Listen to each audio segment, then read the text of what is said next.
Now what we're going to do, now that we've talked about the living, we're going to talk about the dead. And in terms of monuments, funerary monuments, we already talked a bit about Pompeii and the great individuality of funerary monuments in Pompeii, and how that's where one could just exercise one's fantasy and not worry about sticking to certain rules of architecture, as of course one had to do in official buildings. Well, needless to say that among great monuments, funerary monuments, aristocratic monuments, the pyramids of course stand number one, the Egyptian pyramids. But then there was another that exercised a tremendous influence on the building of monuments in Rome, among the patricians as well as among the plebeians. And that was built in Asia Minor, right here. It was a place called Halikarnassus. It's Turkey today. It's the town of Bodrus. It's a beautiful, beautiful town with a medieval fortress, the Crusader fortress. So, and it's about half an inch under Ephesus, right there, that you see it in Asia Minor. This is Greece. There's the heel of Italy, Greece here, Ephesus, and the Halikarnassus is underneath. And so you see Ephesus is there, here's Halikarnassus, Miletus, and so all of this is Turkey today. In Halikarnassus there's a tomb of one Mausolous, and that's where we get our name for mausoleum, and from 350 BC. And now it doesn't exist any longer. It actually existed presumably until about the 12th century. And it was considered the seventh wonder of the world, not even so much by the miracle of its construction, but by its beauty. Its beauty, by its aesthetics. It was presumably just stunning. Was destroyed by successful earthquakes from 12th to the 15th century. We do have from travelers, from someone like Pliny and then Tacitus and Pausanias. I mean, we do have descriptions, very detailed descriptions of what it looked like, particularly that it certainly had this stepped roof. But reconstructions differ, as you can imagine. But basically a square base, and then there was a temple on top, a lot of statuary, and also a lot of reliefs. Some of these reliefs are today in the British Museum. And then on top, there's a quadriga, the four-horse chariot, with Mausolus himself and his wife, Artemisia, in the chariot. And they survived partially. And they actually were not made in bronze, they were actually made in marble. Mausolus himself was a satrap of the Achaemenid Empire, which was kind of a Persian, the offshoot of the ancient Persian Empire, and then he was one of the rulers. And then his wife, Artemisia, was his wife, but she was also his sister. But obviously that was quite common at the time. The structure was designed, we know who designed it, the architects Satyrus and Pytheus of Priene. Mausolus died before Artemisia. Artemisia died a couple of years later, but in these couple of years she just went all up. She wanted the best, and she invited the best sculptors from Greece. And so the designs were done by Scopas, then the east by Priaxis, south Timotheus, and the west by Leocharis, and it's all marble. So these are the sculptures of Mausolus and Artemisia, and Mausolus very much embraced Hellenistic culture, and this is done in a Hellenistic style with these very rich, voluminous garments that clothe the two figures. These are the two statues that sat on top, part of the quadriga. One of the horses, part of it is survived and the other didn't. This particular mausoleum was the seventh wonder of the world, and became a model for very many mausoleums that the Romans built. And thus we now go back to Rome, to the time of Augustus. He certainly didn't want the pyramids, because Egypt, remember, was connected to Mark Antony and Cleopatra, so pyramid was not for him. But he was obviously impressed by the Mausolus structure, by the mausoleum. That's where we get the name, as I said. But at the same time, it's Augustus, remember, so he always wants to stress the roots. He always wants to stress the antiquity. So what we have left today, and again, we do have descriptions, but even with descriptions, we're not quite sure what it may have looked like. It's certainly the base, I mean, the most important part of the tomb looked like one of the Etruscan tumuli. This is what remains today. Once in sole command, following the Actium, he began to build. I mean, he had no idea he was still going to live for another 40 years. But this is what remains today. It's round. This is the structure of the mausoleum, and then in the middle there's this cement, an enormous cement pillar that supported the overall structure, and it's right next to the Arrestees. Here we have it. This is the Augustuss Mausoleum, what's left of it. There's the Arrestees, that modern building. This whole thing that you're looking at, there's the River Tiber. This whole thing was the Field of Mars. And in Augustus' time, it was just being built up, because the Field of Mars was an empty space where soldiers exercised, and also where funerary ceremonies took place, where the cremation took place. But also, you see, the Arrestees itself sat somewhere there, and it was in fact dug out from underneath one of the palaces, one of the Renaissance palaces. So the Arrestees sat somewhere there, and then right next to it was an Egyptian obelisk that served as a sundial. And Augustus created this enormous field of the sundial where one could actually tell time at any part of the day.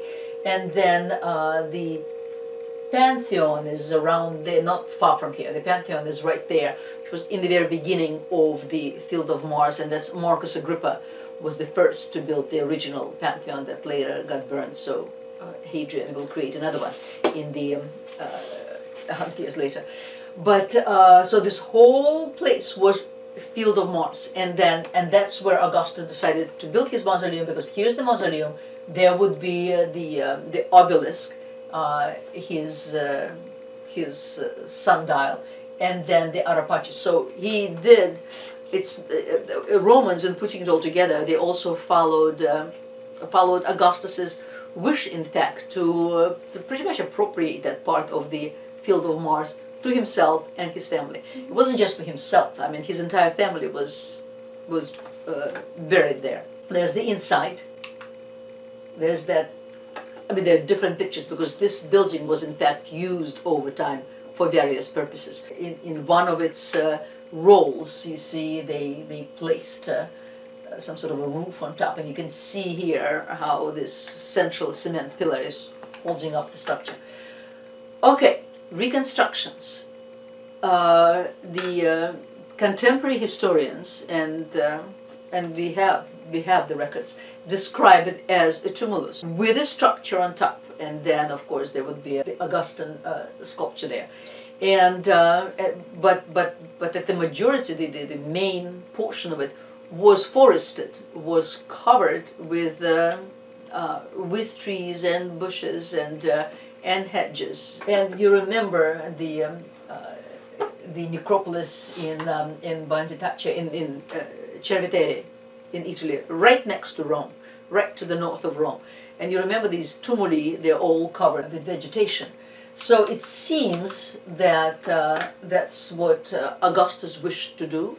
So this is one idea of how it may have looked like, with a classical Greek porch, Greek entrance.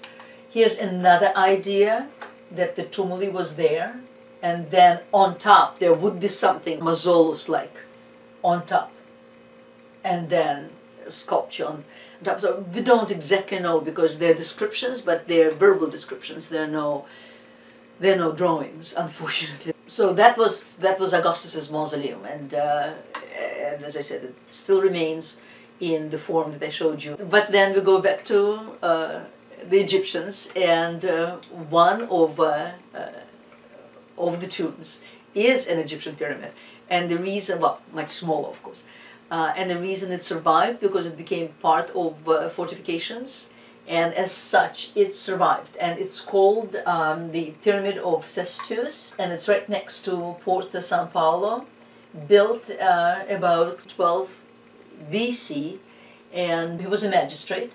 He was a very important magistrate. In fact, I think he was an uncle of Agrippa, may have been, because inside is the first example of the third style painting, and we actually saw that some of the very earliest third style decorations were in Agrippa's house, and that's what we have inside.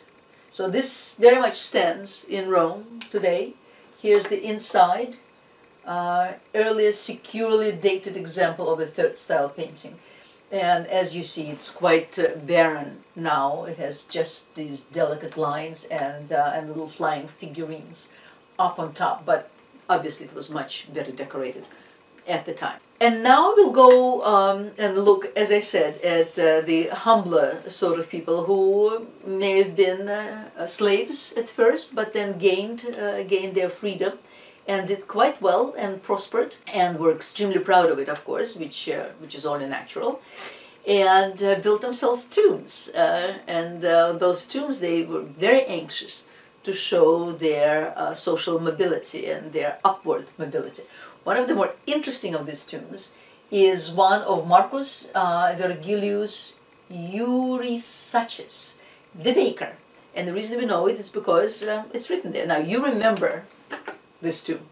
He built his right here. Now, before Claudius constructed his aqueducts and constructed the Porta Maggiore, he bought that lot, which was outside of official Rome at the time, because remember, tombs are always done outside. He purchased the plot, which was probably very expensive, where two very major roads come together, and he built this extraordinary thing with himself and his wife sculpted in the front, so anybody who would come to Rome would see them immediately.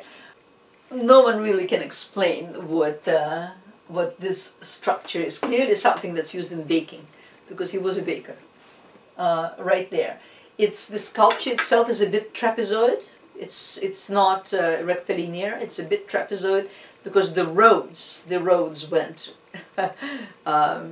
cross one another in irregular way. And so this is the front. Here is himself and his wife.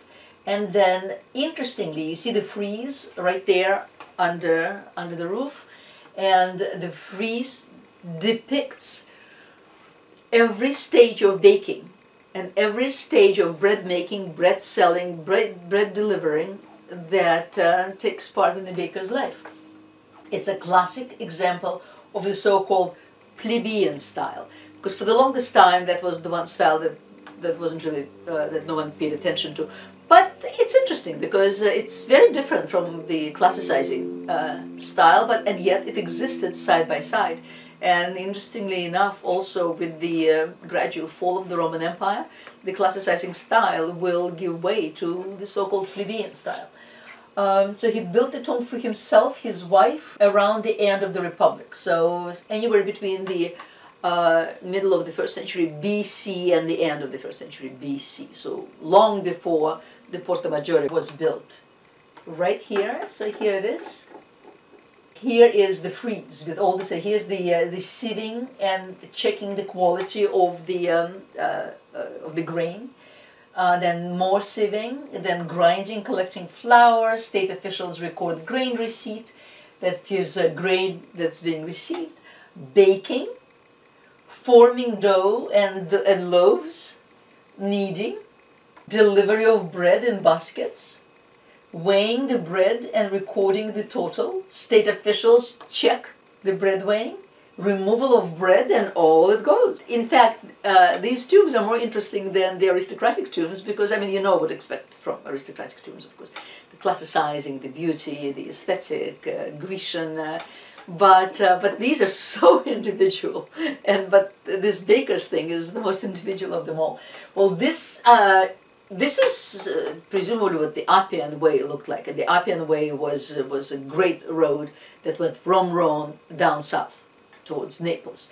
And all along the road were the tombs, and one was invited. A lot of them had benches. One was invited to sit down, contemplate, read inscriptions. The reason we know who is who is because in cases like this, one was very anxious to write down one's name, to explain to you who is buried inside. And here, well, this you see right here, the Mausolous. This is the Mausolous tomb, you see, with the step pyramid. Here too, a lot of them aped, and this must be aping Augustus's tomb right there. I mean, you can start, and here's a herm. There's our herm, right there as a marker, with somebody's head on top of it. This is a husband and wife, and we actually don't know their names. There is a supposition, but they're not sure.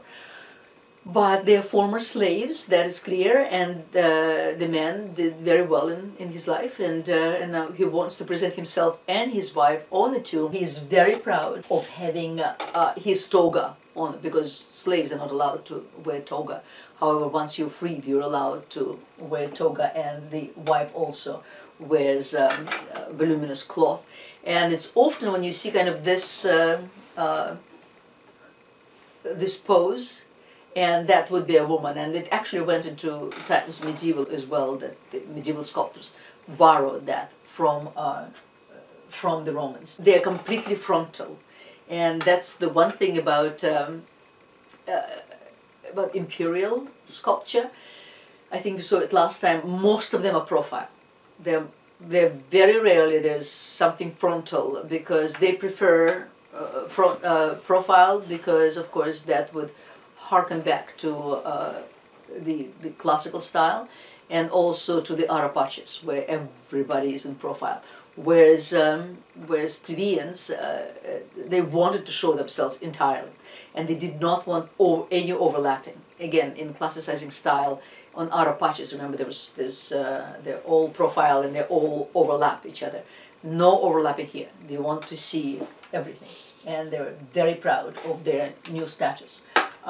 Here's another one, even though their names, Publius Gessius family, and the half-portrait figures of 3 members of the same family in relief. It seems that the man in the center, and he is Publius Gessius himself, he may have been an aristocrat, he held a high rank, and he was the owner of both of these people here. And they, on manumission, on being freed, as was very common, as will always be common, in fact took his name as their own. And he may be some sort of a military tribune, because he's wearing a muscle cuirass right here, and under tunic he's wearing, there's a sword in his belt. The belt is high up on the waist, and which presumably was a mark of high rank. Under tunic, arming doublet, let's see, military cloak on his left shoulder and forearm, and the left hand has a ring on the ring fingers as he grasps the hilt of the sword. So he is the important man who freed these two. So this is actually a woman.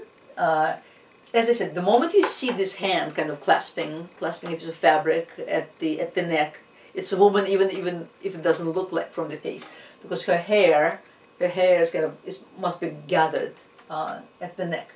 A matronly woman, her name is Gessia Fausta, and that's what you see written here. And the young men, Publius Gessius Primus, they both wear tunics and ample cloaks or outer garments. And here you can, if you want to read, this is exactly, they said Gessia Fausta and Publius Gessius Primus were once slaves of Publius and were freed by him as indicated by the inscription. And the inscription says, Gessia PL Fausta, etc. So Gessia Fausta, freed woman of Publius, Publius Gessius, son of Publius, one of the Romilian tribe, and Publius Gessius Primus, freedman of Publius. And then here, PL The PL, because Romans abbreviated a lot, as did the Greeks for that matter. So PL is Publius Liberato. So PL is liberated by Publius. That's what the PL means. And here also, Gesse PL Fausta, then himself, who is very important, and Gessius PL Primus, liberated by Publius. Completely frontal, and this was done not on the, this was not underwritten by their benefactor or former owner, but by themselves, and this is their funerary tablet, and but they want their benefactor to be remembered, and also they're proud of the name because they now can bear the name of a Roman aristocrat, and so completely frontal, so everybody can see them, no overlapping. Here's another one, a similar one, Tomb of the Servilii. Now the father, and it says here Hilarius Pater, so he was a libertus of Quintus Servilius. Now Quintus Servilius is not part of this group. Liberated by Quintus, and took his patron's name upon manumission, I mean gaining freedom. And then his wife, it says here Uxor, right there. His wife Uxor was also a slave of a woman called Sempronia, and on being liberated also assumed her patron's name and has an L, Liberta, following her name. But the son, however, is born free, and this is a point of great pride. So he, on the tomb itself, he is separate. He is given his own separate niche. He was born after they had been freed, and his name is Publius Servilius, Filius, son of Quintus. So QF, Quintus Filius. So, and he is wearing a bulla. You remember we saw that bulla on the young Nero, because boys before they come of age, before they are 14, I think, all wear this bulla, the free boys, and so this boy is free, and as such he's wearing it. Men usually have their hand put through their toga, but women usually have do something like this, and that's what you see here. This is our sarcophagus. Now, at the end of the 3rd century AD, and certainly in the 2nd century, cremation was slowly but surely replaced with inhumation. No one really knows why. No, it has nothing to do with Christianity, really. It's just, so we see more and more sarcophaguses as opposed to cinerary urns. And so this is one of the sarcophaguses, and very often the sarcophagus, like the one from Cerveteri, the Etruscan sarcophagus, it could be a full sarcophagus, but hold urns rather than a skeleton. So people would still be cremated, but they would like to have a full coffin. So this is a full coffin, and it's decorated on the side. What you see here is the person right there, and everything is as much frontal as possible, and when in profile, again, no overlapping. Here is the person lying on the side, so because if the person lies on the back, then you only see the side of the person, whereas here there's a desire for frontality, so that one sees. So there's the person right there, and then on these different strips, which are sort of floating bases, there are a couple of hired women who are tearing their hair, and they're the hired mourners, and then they're musicians. Partial inscriptions suggest that the tomb was commissioned by a person whose family was formerly of servile origins, but you can also see it by the style of the depiction. The relief exhibits many formal characteristics of Friedman art, and usually they are typically they exhibit disproportionate hierarchic sizes, the collapsing of space, ambiguous spatial relationships, all of which the classical art tried to avoid, because this was also a characteristic of pre-classical styles. So here's the person who is lying on his side, and the canopy is supposedly above him, but normally it's always depicted as behind him, so we could see how beautiful the canopy as well Here are the mourning women. This probably is the family with children. And here are musicians, they're musicians, and the bearers of the body, and various other persons around which are much smaller, so they must be the servants now or slaves of this particular person. But everything is right in front of us. It's certainly not classicizing style. As I said, it's an informative style. They don't want you to miss anything. They don't want to show one musician in front of another musician, because it will look as if only one instead of more. So this is interesting in this respect. Back to Pompeii, and here's a very interesting section right there of the Via Nuceria, because it was a road that led to the ancient city of Nuceria, and on the road we'll look at this, and what it really looks like is are the wooden cabinets of aristocrats, that when one walked into one's atrium, the cabinets would contain the wax masks and later marble portraits of one's ancestors, and that's what this is made to look like, as you see with all these niches, and each niche contained a bust. Now we only have two left right there, and here it is, and there's an inscription: portraits of Publius Flavius, Philoxenus, and Flavia Agathea, and they too were freedmen. And here, if you want to follow the inscriptions here, the Publius Flavius, the liberty of a Publius Flavius, and Flavia, who is also a liberta of someone and took the name. And here are the portraits. This is less original, but it's interesting for something else.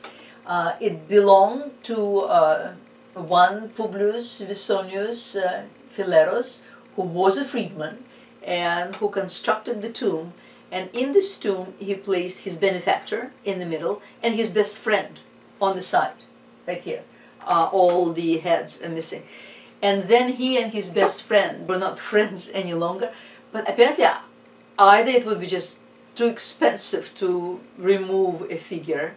I don't know why he couldn't just deface it, as they did, as the Roman emperors did, and carve another face there. But he didn't. Well, now the heads are lost anyway.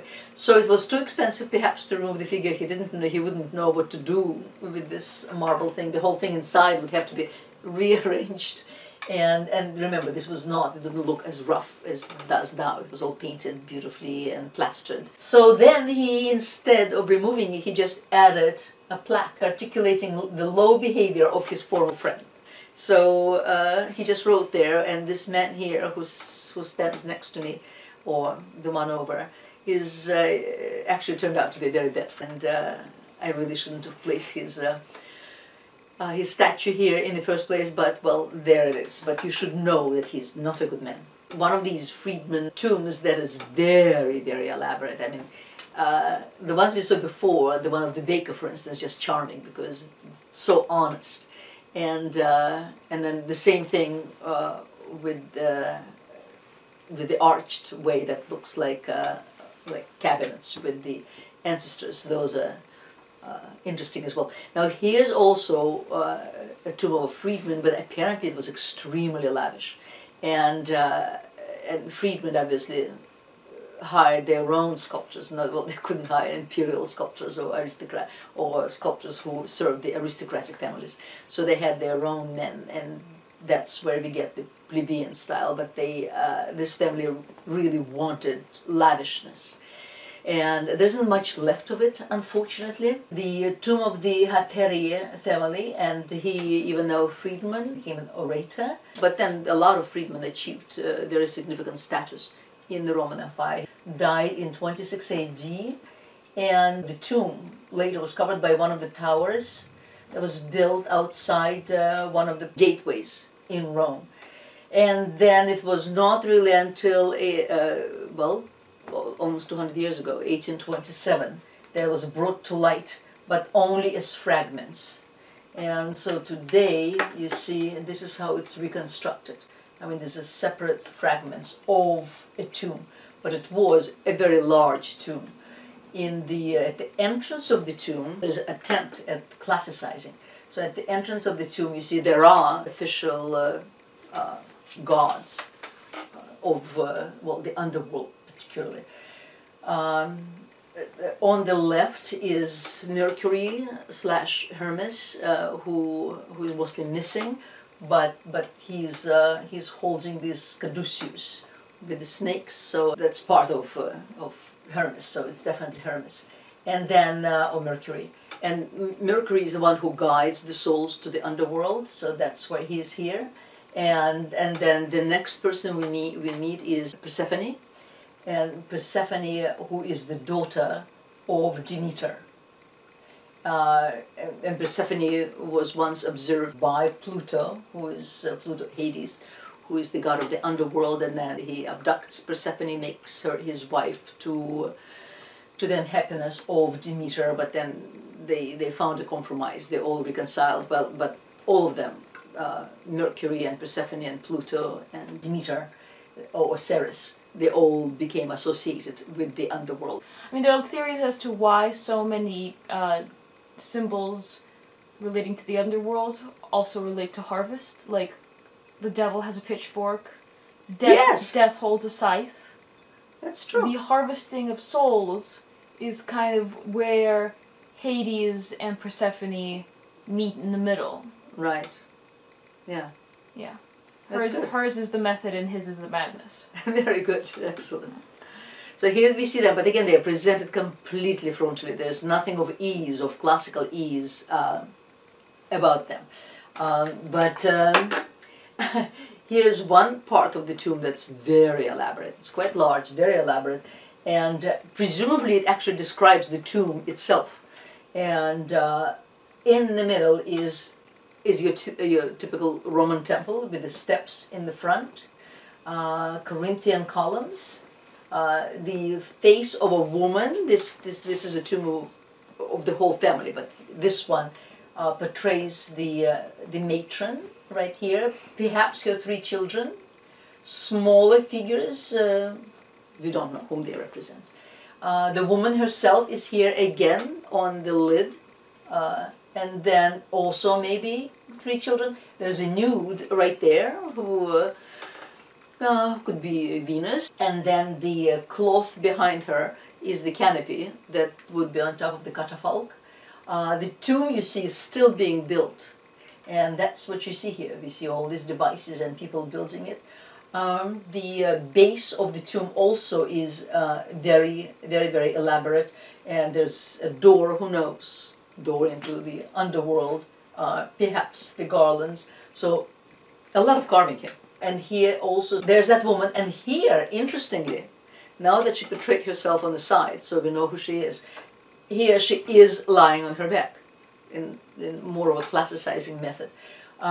Presumably her 2 daughters are beating themselves on the chest, and a man placing a garland on her. Then here more people beating themselves on the chest, smaller, a very large musician on the side, so the hieratic scale is very much present here, considering who is more important. Then there are these people. There are people in little conic hats, and the conic hat specified a freedman, so the woman must have, in her will, freed these people. And this, in fact, looks this little bit as if the woman is sitting at a table and writing that very will that freed the people. So everything is very elaborate. It seems to be an inside of the house with 2 or 4, actually, very large torches around. And certainly a woman, a family that, even though they may have formerly been slaves, they have achieved considerable status and also considerable wealth to be able to afford something like this in marble. Just to remind us how spectacular and how interesting some of those tombs were, because it tells you about different layers of society. So clearly, where you were born was not always and necessarily where you died. I mean, the majority, of course, were. But there was some sort of a movement, and the slaves, a number of them, many of them, were freed and did extremely well. Cremation was becoming less and less popular, and inhumation more and more popular. Not the emperors continued cremation, but beginning with the plebeians, perhaps it's not just the influence of Christianity, but also the influence of a number of Eastern faiths, such as, for instance, the Serapis, or the Isis and Osiris, or Cybele, all these Eastern religions, mystery religions, that were extremely popular in Rome and that valued the preservation of the physical body.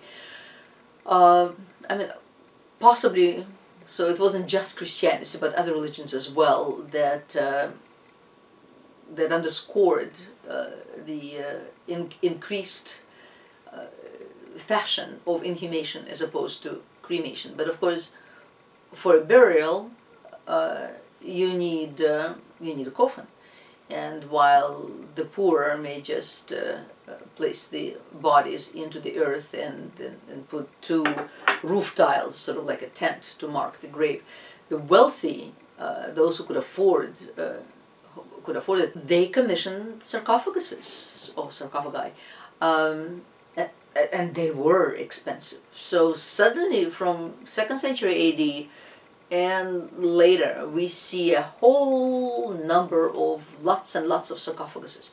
And they could be, many of them are in marble, they could be in limestone. 3 types. The Western type, the Roman type, would have carvings in the front and on the sides, because it would be placed next to a wall, for instance. And the lid, of course. And then another center of production of the sarcophagi was Attica, around Athens. And that would be carving on each side, because those would be placed in the middle of a tomb. Now, we, with our coffins, with our inhumation, we place it inside the earth and then place the earth on top, whereas these people place them in the tomb, so one could in fact come and visit and have a ritual dinner, for instance, in the presence of the sarcophagus. So the Greek sarcophaguses would sort of have a gable roof.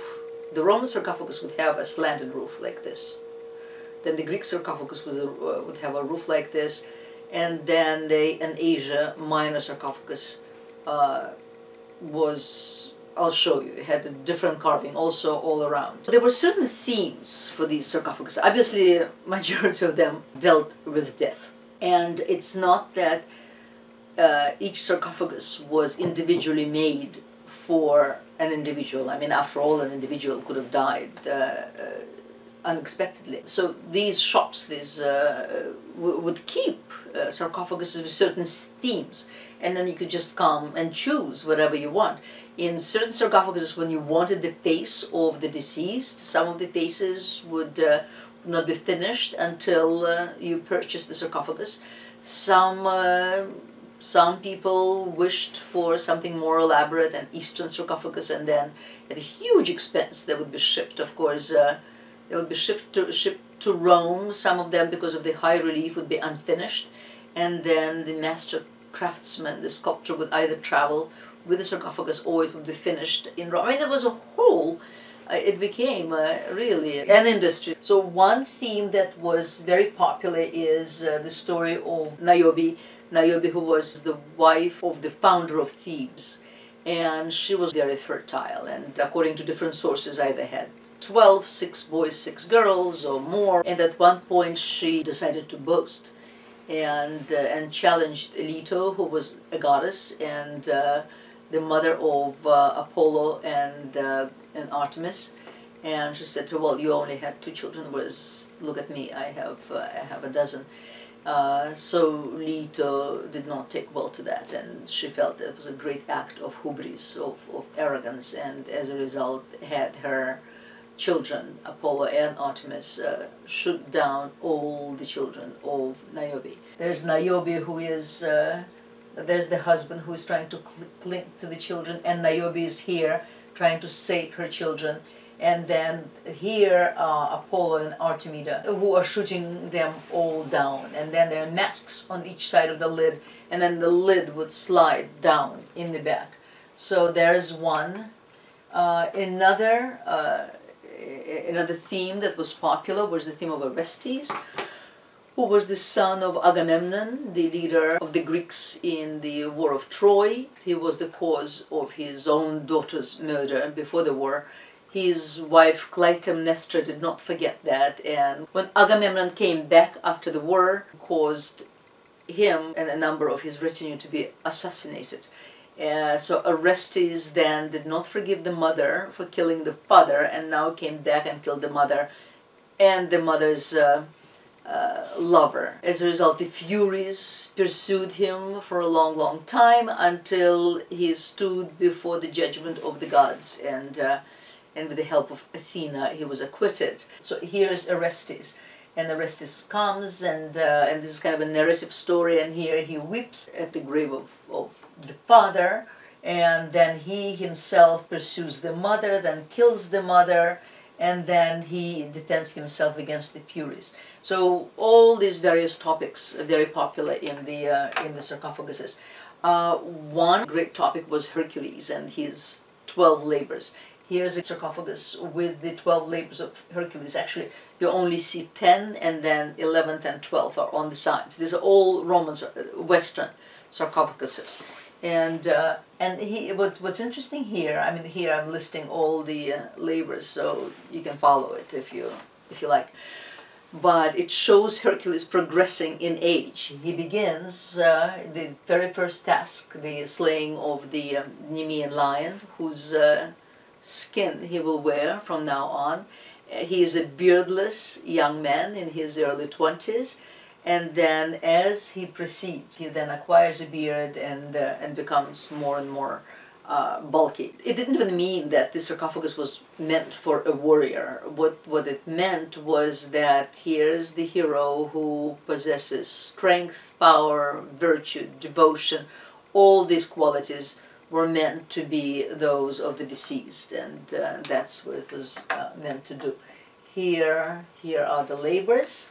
Another very popular scene was a hunting scene, because Hadrian made hunting very, very popular. But again, a man may not even be a hunter, or may not have gone to hunt a boar, but wished the attributions of all these wonderful qualities of courage and perseverance. So this is another hero, Melinda, and Caledonian hunt. He offended Artemis or Artemida, so she sent this enormous boar against him, and he went to hunt the boar, and he was helped in that by the Virgin Atalanta, who shot her bow and arrow and wounded the boar, but then our hero finished him off, and then fell in love with Atalanta, presented, of course, the hide to her. And then at the top you'll see Melinda himself. Once he dies, there's a funerary procession and his body is being carried. I mean, some of these are really tremendously done. They're just so very well done. But they may have been done from pattern books. So we see many sarcophaguses with Niobeads or the hunting scenes. This, for instance, is an Eastern sarcophagus from Asia Minor. The Roman sarcophagus would have a scene in the front and then scenes on the sides and nothing in the back, and either a slanted roof or plain roof, whereas the Greek would have a continuous narrative around with a gabled roof. But then the Eastern sarcophagus, you see, they would have something very elaborate. They would create these arches and then place practically sculptures in the round inside of them. And as in this example, I mean, this is clearly a very, very wealthy woman who ordered these sarcophaguses to come all the way from Asia Minor. And what we see here is the alteration of niches with the entablature or lintel taking various shapes. Either it's just straight or arcuated or pedimented as it alternates around the whole sarcophagus. And then there are various gods and heroes that are placed within the niches. Now this also is called a Kleine sarcophagus, and these were the most expensive, and that is when the sculpture of the body of the deceased would be placed on top of the sarcophagus instead of just the roof. And yes, of course, they were the most expensive. Here it is. You can see here's the woman. There's a little putti, and his torch is faced downwards to commemorate the death of the woman. She had a little dog at her feet, but today only little paws remain of the dog. And then these are the representations: Neptune, perhaps Helen, Mars. This clearly looks like Mars. There's a Venus on the other side, and then of course every woman would, just as men wanted to convey the qualities of valor, virtue, bravery, a woman would like to convey the qualities of beauty and fertility. So beauty, who is more beautiful but Venus, and as such she is portrayed here with the qualities of beauty of Venus, and Cupid, who also was Venus's son. And then Venus is on the other side. And here's the sarcophagus. You can see it from the top. And you can see the tiny two little paws of the little dog right there.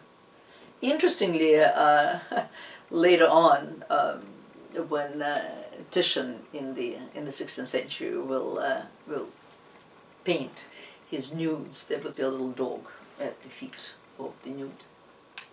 There could also, in the mausoleums, there could also be sculpture, and sort of portraying the same thing, but this looks like something like Mars, because Mars usually is portrayed with a helmet and in heroic nudity. And the woman's face presumably looks like that of Faustina the Younger, the wife of Marcus Aurelius. But then the man clearly is not Marcus Aurelius, and so we don't know, but it's possible that the couple just had enough money to hire a sculptor who would present these qualities. And Faustina the Younger was extremely famous for her beauty and for her fertility, and those are the two qualities that a woman very much praised in herself. And then Mars, of course, is the god of war. And then there would be mythological scenes, and the Romans never, say, encountered the Amazons. But Amazons were allegories of Eastern empires, and because Rome was constantly engaged with the Parthians, these sarcophaguses that showed the battle, the Amazonomachia, so-called, the battle between the Greeks and the Amazons, would convey then to whoever saw it that perhaps this man was part of the army that fought on the eastern frontier. The moment you see this kind of a scalloped shield, you know the Amazons are not far away. And then on the lid, this is a Western sarcophagus, and then on the lid you see here the captured Amazons. But then again, there could be the scenes of the actual historical scenes, and that is the battle between, say, Greeks and the Gauls in the 3rd century in Pergamon. So that became a very famous historical scene. So Romans and the Gauls, and on each side then you see trophies. There are the trophies here, and the Gauls, according to legend, went to battle in the nude, only with their jewelry, or only with a torque around the neck. The most famous Gaul, defeated Gaul, is this one, the dying Gaul, and this was carved sometime in the 3rd century. That's when Attalus of Pergamon defeated the Gauls, and then this perhaps was part of a larger sculptural group, but he is quite extraordinary. But you see something similar on each side here. Then there are just submissions when the Roman general grants reprieve, grants freedom, And here sits the Roman general. In front of him, kneeling, is a Parthian. And the moment you see this Phrygian hat, you know this is an Eastern foe. And then there is a woman with a little child that also begs forgiveness. And here sits the general being merciful. So those were very popular. Still another one, again, it's a narrative cycle. It depicts the whole life of a Roman general. Here he is again granting mercy. There's the woman with the child and a Parthian. Here he is sacrificing. We've seen many of the sacrifices, the Soevitorilea, if you remember, in front of the temple, but we only see a bull here. And then here is a marriage ceremony. So there's a whole life of a Roman general on the sarcophagus.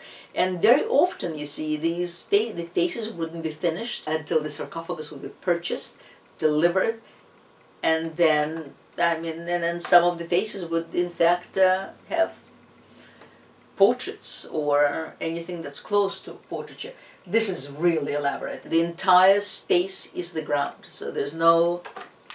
Here we have ground line, so this is still quite classical. Here the entire space is the ground line, and there's this melee of battle. But what's interesting here is that the general himself, right there, his face is completely unfinished. It's all in the rough. So this sarcophagus was meant to be sold to someone and then finish the face. And then here also, this is kind of a life of a general, as we had seen before, and there he's getting married, and both faces are unfinished, both the general and the wife. Both faces are unfinished, but it's extremely dramatic, very baroque, very deeply carved, light and dark, really quite amazing. We're almost done. The Romans, as you remember, through their conquests, then the soldiers would retire and would require places to retire to. And once Egypt became Roman, this lovely area that's around Faim, right here, it's an oasis, a very large, very beautiful oasis with water and lakes. And the Egyptians called it Arsenoi. Many Roman soldiers, after retirement, were given land there and settled there.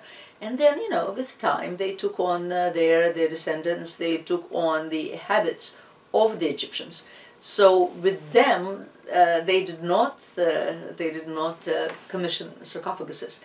I mean, Egyptians always mummified their bodies, and they always preserved the bodies. They did not cremate the bodies, and here's what the Romans began to do. So as a result,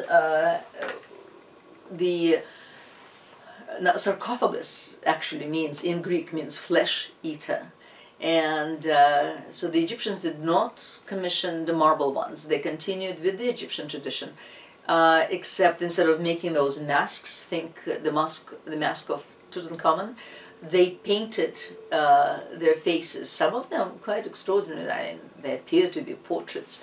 They painted the faces in encaustic, which is suspending the pigment in wax. And it's the same technique that the Greeks used to paint marble statues, and the Romans as well. And as such, they would use your regular, again, a pattern sarcophagus, Egyptian sarcophagus, where Anubis, god Anubis, who is the god of embalming, would be very clearly presented, and then Osiris himself right here as he is resurrected, and then a portrait would be portrayed right there. And here he is, and very, very sensitive portraits, very amazing. There's encaustic on wood again. This is the early 2nd century. Another portrait clearly of a very wealthy woman, because there's a pin with rubies and pearls, and then lots and lots and lots of jewelry, some sort of trident earrings in gold and pearls. So very nice. Here you see those 3 little curls at the top of the head. So he must have been some sort of a servant of maybe even a priest of Serapis. And beautifully done with the highlights on his forehead with very curly hair. These portraits are quite, I mean, look at her. She is so lifelike. It's almost I mean, the little rouge on the cheeks. She looks very, very alive, really. It's just a brilliant portrait. And then shrouds, of course, did not survive for the most part because they're so perishable. But this is one of the shrouds. So this is tempera. Tempera was another technique, and with tempera, one suspends pigment in yolk, in egg yolk, whereas in caustic one suspends it in wax. But either technique was used, and this is sort of like painting on canvas. And here is the deceased. Again, the body, the tunic is done very sketchily and very quickly, whereas the face is done with considerable attention. And then on each side, here is Anubis, who is about to conduct the deceased to the underworld, and here is Osiris, who was killed and then resurrected by his two sisters. And of course the man in the middle is hoping the same thing will happen to him.